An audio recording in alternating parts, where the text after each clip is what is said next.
Thank you for being here. Thank you for your interest in Nebraska history. It's a great passion for me. I've been interested in history since I was a little kid. Both my parents liked history and instilled in me a love for history. And I just want to point out there's a co-author for my book, Dr. Laura J. Crawford, my oldest daughter. She is the archaeologist for the Nebraska State Historical Society.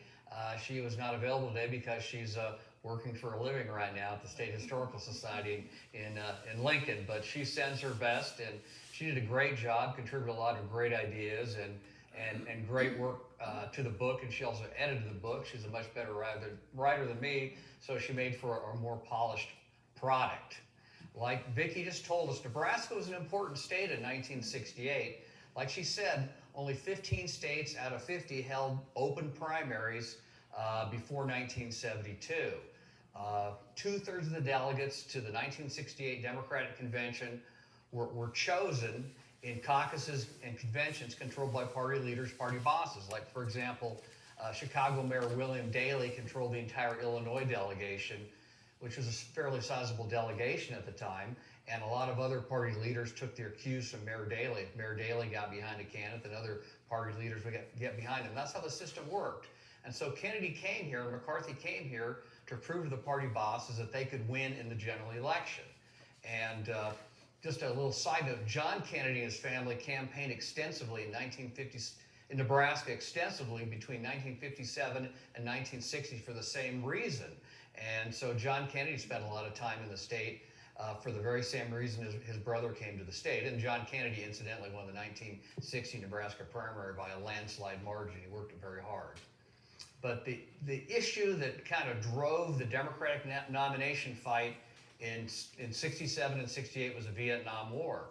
There was great dissatisfaction within Democratic Party ranks and just nationally with his handling of the Vietnam War. Johnson and his generals had been repeatedly assuring the American people we were winning the war was won. They talked about the light at the end of the tunnel, but when people tune on the news at night, they'd see a growing casualty count, more violence, and just really no end in sight that most Americans could see. So the war became very unpopular by the fall of 67. So some anti-war activists decided they wanted to recruit a candidate to run for president against Lyndon Johnson in the primaries. And Robert Kennedy was one of the early opponents of the war. He came out against it as early as 1965.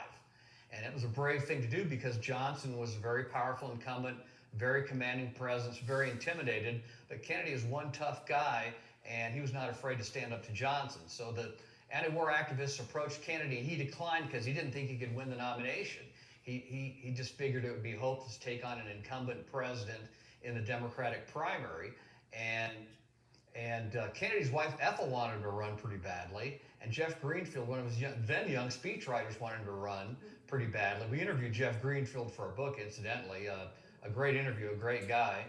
And so the anti-war activists, then they approached Senator Eugene McCarthy of Minnesota, and McCarthy decided to take a flyer at taking on Johnson.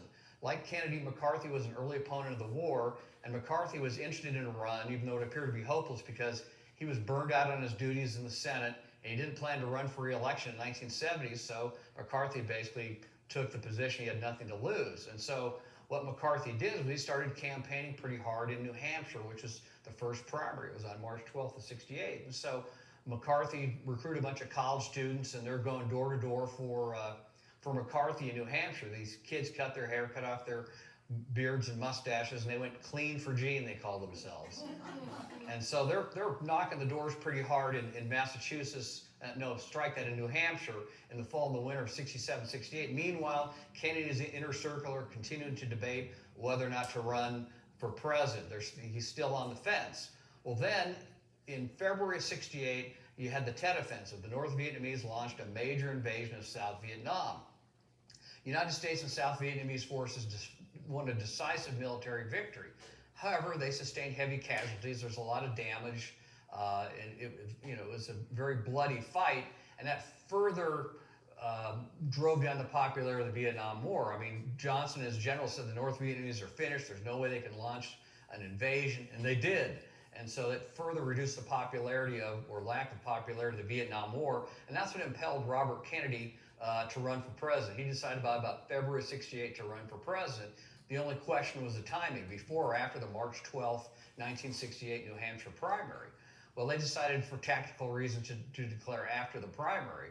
Well, on March 12th, McCarthy shocked the world. He got 42% of the popular vote versus 49% for Lyndon Johnson. Even though McCarthy finished second, it was considered to be a moral victory. Landslide for Johnson was predicted, and so the fact it was much closer than expected indicated that Johnson was unpopular and was a wounded incumbent. And so that's kind of set the stage for Kennedy's entering the race on March 16 of 1968. He announced for president in Washington, D.C. on March 16 of 68, a Saturday. But Kennedy had a little problem. The deadline for filing for president in Nebraska was Friday, March 15 in 1968. He had technically missed the deadline. Well, here's what happened was Ted Sorensen from Lincoln, he was a speechwriter for JFK. He wrote a lot of JFK speeches. He helped him write Profiles in Courage. Well, Ted Sorensen still had a lot of Nebraska connections, and he was a senior advisor to RFK presidential campaign. So Sorensen called Frank Marsh, the then Secretary of State in Lincoln, and they made this gentleman's agreement that Kennedy could file legally after the March 15 deadline passed, because Marsh interpreted the law that he could allow Kennedy's candidacy because the ballots weren't printed until late March of 68. So Kennedy's on the ballot because of the friendship between Sorensen and Marsh. And it was Ted Sorensen that encouraged Kennedy to run in Nebraska. Ted Sorensen told Kennedy, he said, I think you can do well in Nebraska. My brother Phil Sorensen was the lieutenant governor from 61 to 67 for Frank Morrison, and he's got a political organization you can work with, and I think you can win this primary. Incidentally, Phil Sorensen's widow has read our book, and she liked it, incidentally. And in any event, good news spreads fast.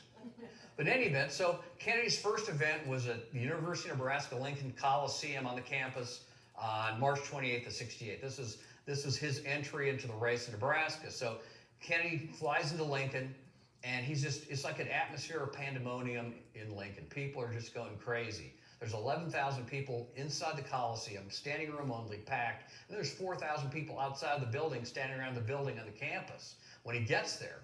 And the press said that Kennedy's reception was similar to that of the Beatles. He was that popular.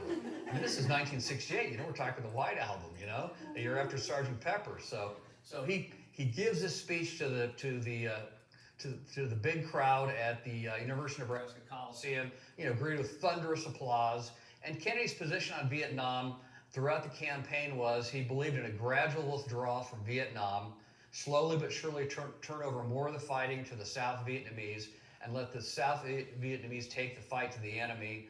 And also you want to have negotiations with the United States and South Vietnam to negotiate with North Vietnam and the Viet Cong. That was his position throughout the race, and that's what he said in Lincoln. So what do you like to do after his speeches? He'd like to have a question and answer session just to kind of get a feel for the audience and make some points of his own. And he was called on by Dick Davis, a Nebraska football player. Dick Davis was a fullback in 67, 68 for the Big Red. He was a very good player, plus he was an academic All-American. He's a pretty smart guy. And he was an African-American player from North Omaha. And Davis asked Kennedy, do you believe that the United States is a racist country? And pretty tough question. And Kennedy said no, and he explained the progress African-Americans had made. Kennedy had supported the Civil Rights Act, the Voting Rights Act, this kind of thing. And afterwards, the press swarmed Davis and asked him if he was satisfied with the answer. He said he wasn't satisfied with the answer. He didn't think that Kennedy was specific enough. Tough crowd. Kennedy came to Kearney on April 27th of 1968 as part of his famous Whistle Stop Tour. The Whistle Stop Tour began between a conversation with former Lieutenant Governor Phil Sorensen and a lady named Marianne Strassheim. And Marianne Strassheim at the time lived in North Platte. She chaired the Lincoln County Democratic Party. And so Sorensen's asking Strassheim, what's a good way to get Kennedy in front of a lot of people in Nebraska? And she came up with the idea of the Whistle Stop Tour. And he said, Marianne, you may have just won the presidency for Robert F. Kennedy. And interestingly enough, Marianne Strassheim came to one of my book talks last year in Omaha. She's alive. She's doing great. I'm Facebook friends with her. She's like traveling in France right now. I mean, she's like in her late 70s, early 80s, and she's still kicking it. And we had this really nice conversation. I sold her a book that was signed, and she's the architect of the Whistle Stop Tour. She's the one that passed the book on to Phil Sorensen's wife, too, incidentally. So God love her. She's been really helpful, and she's become a good friend. We really appreciate her. And so the Whistle Stop Tour began in Laramie, Wyoming, and they went from west to east across the state. They stopped in Sydney, Imperial, North Platte, Lexington, Kearney, Grand Island, Columbus, Schuyler, Fremont, and they ended in Omaha. And Kennedy would stop. There maybe be like, he maybe speak for a minimum of 20 minutes. It was just a series of short speeches across the state, but thousands of people attended these events. And one thing Kennedy liked to do was agriculture and Vietnam are the two biggest issues in Nebraska, as you can well imagine. And Eugene McCarthy positioned himself as an agriculture expert, legitimate position to take. McCarthy had served on the agriculture committee when he was in the Congress, and so he would tout his superior ag experience to Kennedy, and Kennedy knew that McCarthy had him there. I mean, Kennedy was on other committees and had other strengths, believe me, lots of them. But Kennedy would deflect McCarthy's claim of expertise with humor and self-deprecating wit. Like when he was in North Platte on the Whistle Stop Tour, he said, "My family, I have 10 kids. You should see my grocery bill. We're the best friends the farmers ever had. We're the biggest consumers of Nebraska beef out there. You should see how much milk we consume." And so he would use that kind of humor to deflect McCarthy's, I mean, they were civil critiques. It was not nearly as ugly in '68 as it is now. It was really a very gentlemanly campaign. Both McCarthy and Kennedy, I think, both ran exemplary campaigns, and they treated the voters with respect, and I think the voters responded very well to both of them. They responded better to Kennedy.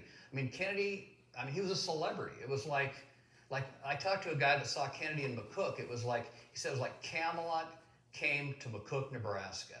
I mean, the place just went crazy. Like in Fremont, the reporter said it was like an atmosphere of pandemonium. And there would be times where, like when Kennedy was in Scotts Bluff, or Chadron, one of the two, in April, he's given this speech and the crowd presses in on him, and people would steal his cufflinks. And he had to carry an extra box of cufflinks to put them on his shirt every day because they got stolen about every day. In some other states, somebody stole his shoe. And it was either in Scotts Bluff or Chadron, somebody stole his PT-109 pin that his brother gave him. But the staff broke into the crowd and they shamed him and he got it back. But the Whistle Stop Tour was a huge success. 25,000 to 50,000 people saw Kennedy all across the state on that day. And it was a brilliant idea from Marianne Strassheim. And there's a lot of other highlights of the campaign. Kennedy and McCarthy went back-to-back in McCook on May 12th of 1968. The hometown of George W. Norris, rural electrification, the TVA, the unicameral legislature. I mean, Norris is one of Kennedy's heroes, justifiably so. And so I talked to these two friends of mine that saw Kennedy and McCarthy back-to-back in McCook. I think McCarthy went first. He spoke at the local park, and my buddy said McCarthy was as dry as Melba toast. McCarthy was a former professor, and so he had this academic professorial style. He was pretty low-key, and quite frankly, he was kind of boring. He gave a speech at the Omaha Civic Auditorium in April, and it was not very, it was a kind of a dull speech, and like Frank Morrison and Jim Exon were at this speech, and they're like kind of bewildered, like, what the heck's he trying to do here, you know? Whereas Kennedy, my buddies from McCook said, the atmosphere, Kennedy spoke in the McCook Auditorium, and my buddies said the atmosphere was electric. The place just went crazy. It was packed, standing room only. He said Kennedy was just kind of the essence of charisma, is how my friends described him to me. And Kennedy made two really interesting appearances on May 13th of '68. He gave a speech at Creighton University, my alma mater, the alma mater of my daughter and co-author. And what he did at Creighton was really interesting. It was about noon on May 13th of '68. There's 3,000 or 4,000 people on what was in the east end of the campus off of 24th and California. I don't know if you've been to Creighton. Here's like the administration building. It's one of the oldest buildings of the campus. And there's like the student center, or I guess now the former student center. And so he spoke, and there's this crowd of 3,000 or 4,000 people there. So he starts off, gets to a great start, talks about you should use your college education to benefit your country, not just yourself. You know, you should look for the betterment of the entire country. That part of the message went over real well because it's a Jesuit university. They believe in public service. But then things got very interesting in the question and answer session. He asked the students, how many of you have college draft deferments? All the arms went up. And he scolded them for taking draft deferments. He says, you're the most privileged minority in the world. Are you going to sit on your duffs and do nothing? And I guess the crowd was just reduced to a stunned silence, according to one of the reporters there. And I guess one of the students asked him, couldn't we solve the problems of the ghetto by like having young black men serve in the army? He says, how can you say that at a Jesuit university? You know, African Americans take a disproportionate number of casualties in Vietnam because a lot fewer black people have access to college because they're poor. I mean, he went after these kids. I mean, it was kind of striking. It was straight talk. And the other incident I want to relate was on May 10 of '68 in Beatrice. He gave a speech at the park there. 3,000 or 4,000 people showed up. Then he went to the Beatrice State Developmental Center where intellectually disabled people have resided since the late 1800s. And Kennedy went there because one of his sisters was intellectually disabled, Rosemary. And she was really functioning pretty well for a while, but then the old man made the decision to have her get a frontal lobotomy. It was just a complete catastrophe. The results of the surgery were just a disaster. So we think he was there because he's thinking about his sister. So he goes to the door of the administration building. The administrator comes to the door and asks Kennedy, do you want to see the wards? And he kind of imperiously replied, I want to see the children. And so he has this dog Freckles with him, who went with him throughout the campaign in all of '68, this Cocker Spaniel. I really loved Freckles. And at first, the administrator wouldn't let the dog in, but then he relented. So Kennedy and the dog goes in, and one reporter goes in with him, Don Walton from the Lincoln Journal-Star. I interviewed Don, and this is how I found out about this. This is buried treasure. So Walton followed him into the building, and Kennedy's in there. These folks, the disabled folks, they have no idea who he is, but they loved the dog. And he cradled 2 hydrocephalic babies and gave them genuine love. And this is outside of the view of the camera, so it showed the real Robert F. Kennedy. So he talked a lot about the poor and the underprivileged during his campaign.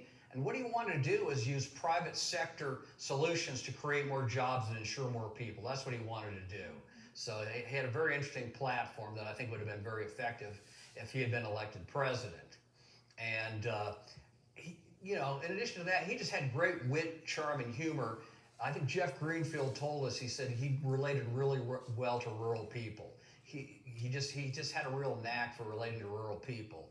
And the people in the small towns of Nebraska loved Kennedy, and he genuinely loved him back. He was just kind of in his element. He campaigned in rural areas in Indiana and South Dakota, did very well in both of those states too.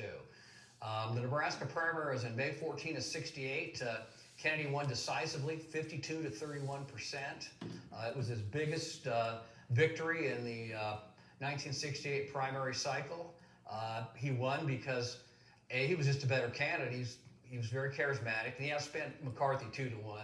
The Kennedy family had a lot of money for campaigns, and they weren't afraid to get behind whoever ran, Jack or Bobby. And so he won by a very decisive margin. And one thing we've discovered in our research was McCarthy was embarrassed by this bad loss, and so in his memoirs, McCarthy subsequently wrote he barely spent any time in Nebraska. Nebraska was a low priority. Well, we discovered that was just nonsensical. Kennedy spent 10 days in Nebraska to 8 days in Nebraska for McCarthy. They went to Lincoln, Omaha, but they went to a lot of small towns as well.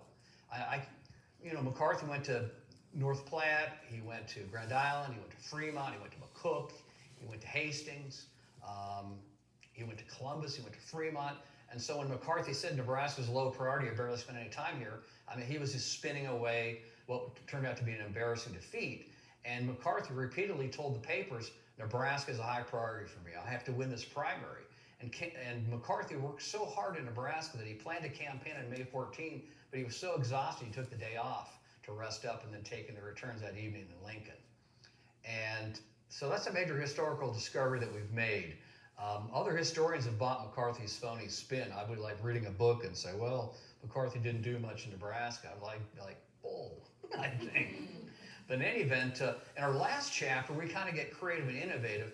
we made the case that Kennedy would have been elected president if he had not been assassinated on June 5 of '68 in Los Angeles. We think he would have won the nomination, and then he would have won the presidency because, I mean, he was just a great candidate. He had a great vision for the country.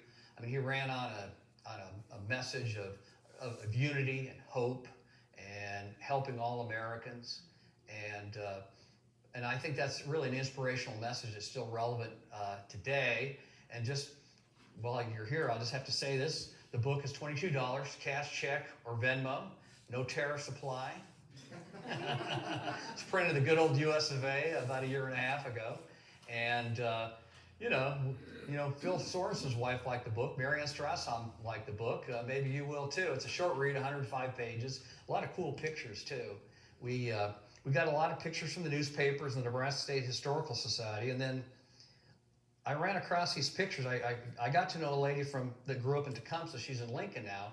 And she took up close and personal color pictures of Kennedy in Tecumseh, Nebraska. She was a high school senior at the time.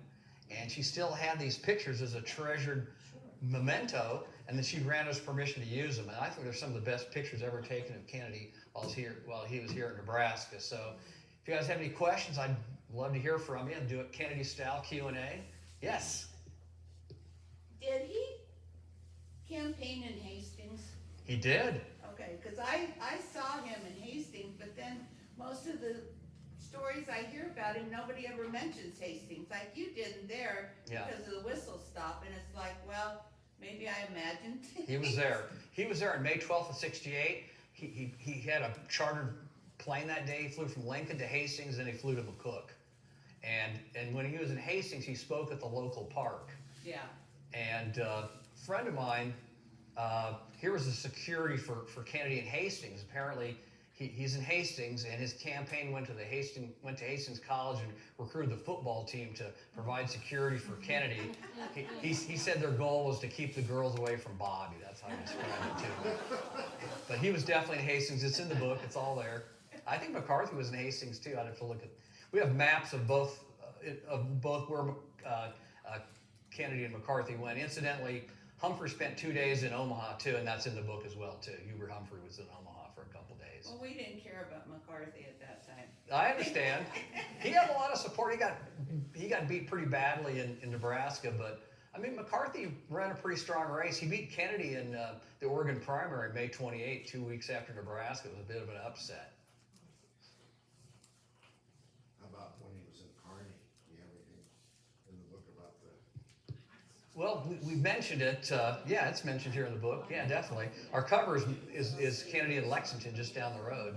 Because when I was there as a kid, and there was a kid trying to climb up on the back of the train, and there's this incident or whatever, and then Kennedy makes this remark about, you notice when I kicked the kid, I smiled. Okay. That was not, what we did was use a lot of the old newspapers from that era, and that was not in the Kearney newspaper. But something similar happened in North Platte where somebody's like trying to climb on the train or something. He climbed up there, like, he didn't mean to kick you, but he just made this remark. Yeah, he was just joking around. Joking. I said, you notice I smiled when I kicked you. Yes. Did any of his family travel with him? Like I'm thinking of his son with HHH. I have no evidence that his kids traveled with him, but Ethel campaigned with him extensively. She was on the Whistle Stop tour. He did a tour of southeast Nebraska and Hastings and McCook on May 12th, and Ethel was with him on that day. And Ethel was with him on May 14 in Omaha when he took in the victories at the Sheraton Continental Hotel. So yeah, she traveled with him extensively. And John Glenn and his wife also traveled with Robert and Ethel Kennedy on those same dates too. The astronaut, the first American to orbit the Earth. Yeah, Ethel was with him on the Whistle Stop tour. You can kind of see her off to the side in the picture. Was there another celebrity, or not a celebrity, but somebody, Billy Jack, I may be the wrong election year, but may have been on the train with him when he was in Kearney? I don't have any evidence Billy Jack. Somebody else was with him on the, I could be wrong, I don't know if anybody else was there that day, but I think there was somebody else. I thought it was the guy that played Billy Jack, but that may be the next in 72. Yeah, McGovern had a Whistle Stop tour in '72, and he had some celebrities travel with him. But Paul Newman came to Nebraska for Eugene McCarthy. The ladies loved him. Were you thinking Roosevelt Greer? I can't remember, but I think there was somebody on the platform with him that day. Yeah, because Roosevelt Greer was part of his security team in Los Angeles. I don't know if he would have traveled with him. I don't know if I think I remember him on it. I'll make 2 points about the security issue. I don't have any evidence Roosevelt Greer was in Nebraska. There's a profile of one of the security people in one of the papers, some former football players, like the head of security. The security is really pretty shoddy. And I didn't touch on that in the book because I just found the whole assassination to be kind of depressing.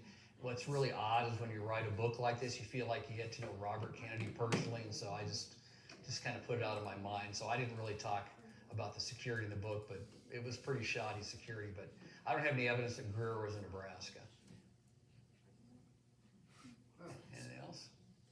So being a Kennedy in itself helped him. Oh, absolutely. I mean, he had instant name recognition. He was the attorney general for his brother. He was essentially Jack's deputy president. He had a hotline at the attorney general's office with the White House. So when Jack called, he was on a special line.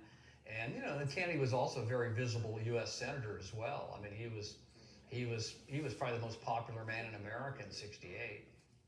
Which Kennedy? Robert. Yeah. I mean, John. Senator? Yeah, from New York State. He got elected to the U.S. Senate in New York State in '64. He was not from there, but he ran against an incumbent Republican senator. He beat him pretty handily because he was Robert Kennedy.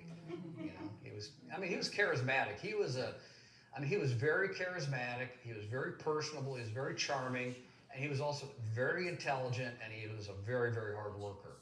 I mean, we have things in the book where he's just exhausted after a long day, and he just keeps going. So he was an amazingly talented candidate and public servant. Just kind of a rare talent. Kind of the Michael Jordan of politics in '68 or something, or the Tommy Frazier of politics in '68. Yeah. I remember the crowd being rather large in Kearney at the time, and I remember Professor Stevenson being in a tree taking pictures in college. Okay. Yes. Do you have an idea of what demographic of Nebraskans were most receptive to him? Oh, Whether, yeah. like, It's college age, the draftees, it's agriculture? yeah, it's in the book. He did very well with blue-collar whites, African Americans, and farmers. McCarthy's strong suit were college students. I think the only county McCarthy carried was Lancaster because that's where the University of Nebraska is. I think it would be interesting to find out, because she said she saw him in Hastings. Yeah. I saw him in Fremont, All right. and who saw him some other place besides He was Kearney. here in town, I got to see him. Yeah. I think that's kind of interesting. Yeah. Yeah. Yeah. Every time I give a talk, there's always a few people in the audience that saw Kennedy. I've only had one person. I've been to maybe 30 places. Only one person remembers seeing McCarthy. I think I campaigned for McCarthy.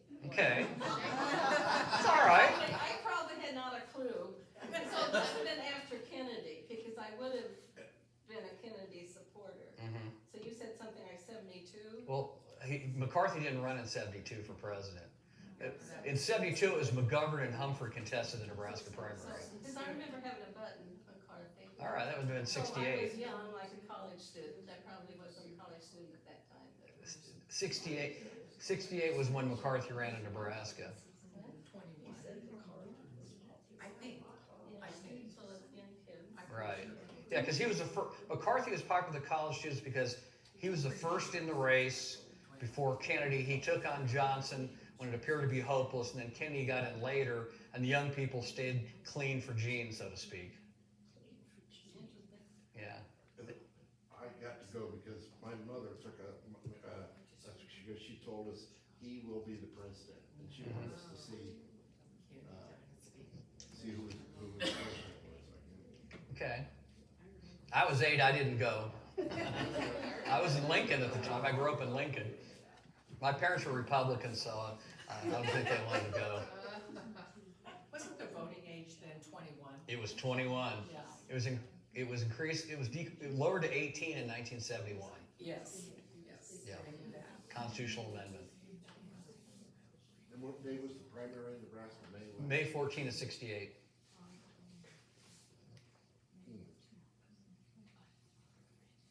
Anything else? Once, twice, 3 times? Did you have books available for sale? Yes, we do. We have lots of them. $22 cash, check, or Venmo. I mean, it's it's the only book of its kind on the Nebraska primary. We were the first, probably the only.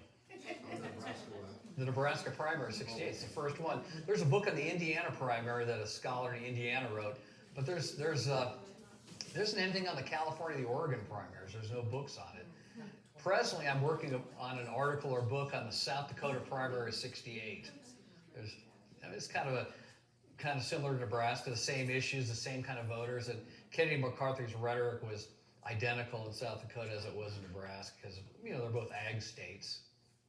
I do have a question, like, Yes. you mentioned several people. How many people would you say you interviewed for this book? Probably about a half a dozen. And here's the thing, is a lot of people approach me, or I approach people. Most people didn't remember much because it was so long ago. Like, I met this gentleman in Omaha that saw Kennedy in Laurel, Nebraska.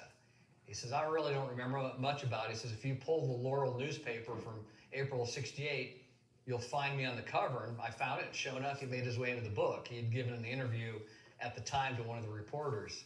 So this gentleman made it into the book. He said, I don't really remember much, but go to the Laurel newspaper in April of 68 and you'll find it all there.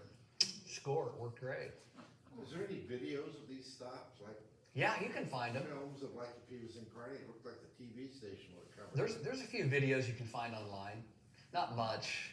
There is. You can find this on YouTube. Nebraska Public Television did a documentary. I think it was in 2008 on the 68 primary, and there's videos of Kennedy and McCarthy and Nixon in Nebraska in 68 with interviews of people that remembered seeing Kennedy. But it's called When Nebraska Mattered. You can find it fairly easily online. I watched it a couple times when I was, researching the book. And one thing you can do is Kennedy gave a speech in Wilbur on May 12th of 68, and there's an audio link to the speech, which is really good. You can find that online. Just Google Robert F. Kennedy, Wilbur, Nebraska speech, May 12th of 68. I posted it online with the audio link just for whatever, just in case people are curious to know. How did his campaign in Kansas compare to Nebraska? I don't think he campaigned in Kansas. Okay. Are you talking about South Dakota?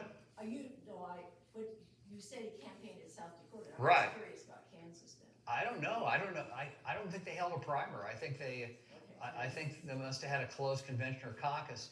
He spoke at the University of Kansas and Kansas State on March 18 of 68.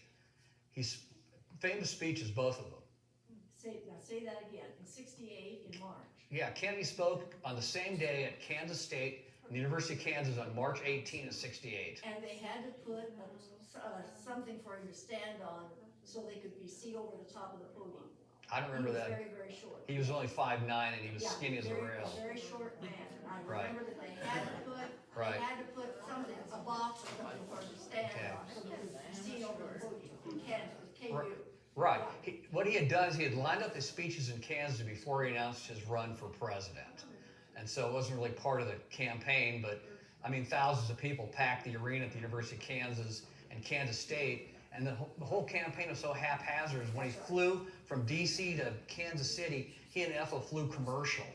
And when he gets on the plane, people are like astonished to see them on this commercial flight. It was, I'm sure that the planes were a lot nicer in those days. They weren't as crowded. But they were not big people. They were small. No, yeah.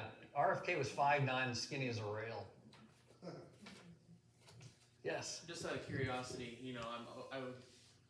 how did you come up wanting to do research on something like this, and what drew you to it? Well, I became pretty good friends with Don Walton of the Lincoln Journal-Star, and Don and I became really good friends talking about Nebraska political history, and he started talking about Robert F. Kennedy, so I began doing research on it, and I discovered the Creighton University speech. My daughter and I both attended Creighton, so that tripped my trigger, And my younger brother lived at Beatrice State Developmental Center from 1975 to 2025, and so that kind of like really impressed me that he made this surprise unscheduled visit there and cared about the disabled people. And he worked on issues for the disabled and was a U.S. Senator in New York State as well. So probably those factors is probably what motivated me to get into it. Okay.